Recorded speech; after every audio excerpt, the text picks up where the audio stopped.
Qadrli obunachilar, Matiz'ni arzonrog'ini o'qtirgan obunachilarimiz bor edi. Arzonroq, lekin o'zi yaxshi Matiz bo'lsin deganlar, telefon ham qilganlar ko'pchilik edi. Mana xudo xolasa, yaxshi arzondan topib qo'ydim.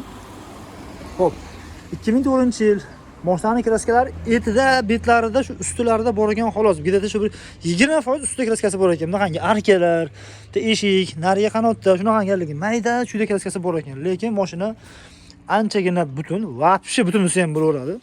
Bitta bagaj ochib yuboring aka. Ko'rsataylik jigarlarga. Bitta like, bitta podpiskani bosib jo'natib qo'yasizlar. Obuna bosganlar endi qo'ng'iroqdan bosib qo'ysalaring, birinchilar yetib boradi shunaqangi mashinalar. Keyin sotilib ketibdi, ololmadim deb o'tirilmaydi.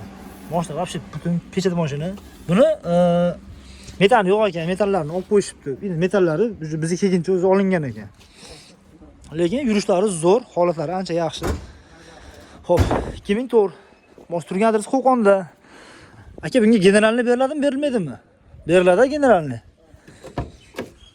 Xo'p, mashina MX, prostoy emas. 283 ming probegda turibdi. Salon holatlari anchagina yaxshi, signallari zo'r. Xo'p, motorlari ham yaxshi ishlab turibdi.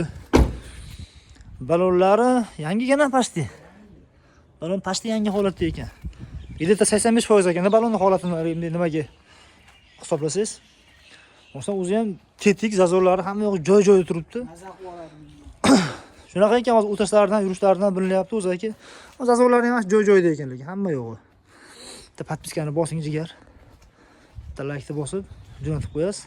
Mashinaning oxirgi narxini 2100 ga beraman deyapsizmi aka? 21 dan kamigachi? Bo'lmaydi, 2100 dan kam. Shu oxiri shu 21 aka. Tikop puli, skuter puli demadi, yaxshi. Valli gap yo'q. $2100 ga 2004-yil butun yaxshi MX so'raganlarga mana sizlarga $2100 ga.